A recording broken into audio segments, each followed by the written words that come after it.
ইতিমধ্যে গমেই পাইছে যে আজি গধূলি আমাৰ দেশৰ গৃহমন্ত্ৰী অমিত শ্বাহ ডাঙৰীয়া যোৰহাটত আহি উপস্থিত হ'ব। তাৰপাছত আমাৰ লাচিত বৰফুকন পুলিচ একাডেমীলৈকে আহিব। খুব আটকধুনীয়াকৈ অসমৰ মাননীয় মুখ্যমন্ত্ৰী ডাঙৰীয়াই আমাৰ লাচিত বৰফুকন পুলিচ একাডেমীটো সজাইছে আৰু আমাৰ কাৰণে গৌৰৱৰ কথা। ইতিমধ্যে মণিপুৰৰ আৰক্ষী বিষয়া বা আৰক্ষীসকল আহি প্ৰশিক্ষণ লৈ গ'ল।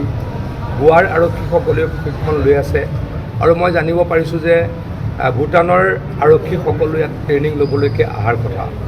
এটা বস্তু এইকেইদিন মই গম পাইছোঁ যে আমাৰ লাচিত বৰফুকন পুলিচ একাডেমীটো দেশৰ ভিতৰতে এটা উচ্চ শাৰীৰ প্ৰশিক্ষণ কেন্দ্ৰ হ'বলৈকে গৈ আছে।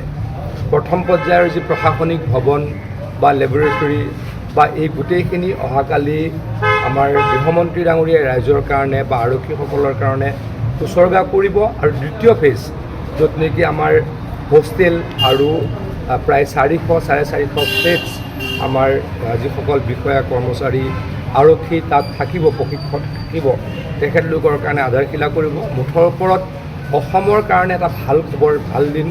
অসমৰ আৰক্ষী বিষয়াসকলৰ কাৰণে, কনষ্টেবলসকলৰ কাৰণে বা আৰক্ষী বিভাগৰ প্ৰত্যেকজন ব্যক্তিৰ কাৰণে খুব ভাল খবৰ। আৰু আৰক্ষীয়ে আমাৰ কাৰণে যথেষ্ট কৰে। পুলিচ প্ৰশাসনে শান্তি বৰ্তাই ৰাখিবলৈ বা আমাক বচাই ৰাখিবলৈ যথেষ্ট কাম কৰে।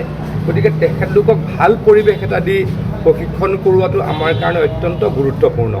সেইকাৰণেই আমাৰ শ্ৰদ্ধাৰ মুখ্যমন্ত্ৰী হিমন্ত বিশ্ব শৰ্মা ডাঙৰীয়াই এই কামখিনি কৰিছে। আৰু কাম হ'ব দেৰগাঁও অঞ্চলৰ কাৰণে আৰু ভাল দিন। কাৰণ আপোনালোকৰ ইয়াতেই সকলো পুলিচ, অসমৰ সকলো পুলিচ, তেওঁ লাগিলে কনষ্টেবলেই হওক, তেওঁ লাগিলে শীৰ্ষ বিষয়াই হওক, সকলোৱে আহি আপোনালোকৰ ইয়াতে ট্ৰেইনিং লৈ যাব লাগে। সকলোৰে এই জেগাখিনিৰ প্ৰতি এটা মৰম থাকে। গতিকে দেৰগাঁওবাসী হিচাপে আপোনালোকৰ কাৰণেও নিশ্চয়কৈ ভাল দিন বুলি মই ভাবোঁ। সকলোকে মই কাইলৈ সভাখনলৈকে নিমন্ত্ৰণ জনাইছোঁ। আপোনালোকো আহক, দেৰগাঁৱৰ কথা অসমলৈকে বিয়পক, ভাৰতবৰ্ষলৈকে বিয়পক। আমাৰ যিটো নতুন বিল্ডিং, আমাৰ তাতে 6টা লেবৰেটৰী থাকিব। কালি এজন মই IPS অফিচাৰৰ কথা পাতিছিলোঁ, নতুনকৈ আহিছে IPS অফিচাৰ। তেখেতক সুধিছিলোঁ যে এইখিনি ফেচিলিটিজ কেনেকুৱা ধৰণৰ হৈছে, নেশ্যনেল লেভেলৰ হৈছেনে? তেখেতে মোক কৈছিলে যে ছাৰ এইটো নেশ্যনেল লেভেলতকৈ ভাল হৈছে।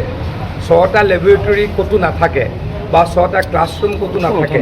গতিকে এনেকুৱা এটা পৰিৱেশ কৰিবলৈ বিচৰা হৈছে। সেই পৰিৱেশটোৰ কালি আৰম্ভণি হ'ব আৰু পৰৱৰ্তী সময়ত আকৌ কৈছোঁ প্ৰায় 400-450 ফ্লেটছ হ'ব আৰু কেইবা 2,500 জোৱানৰ কাৰণে বা ট্ৰেইনীৰ কাৰণে হোষ্টেল হ'ব।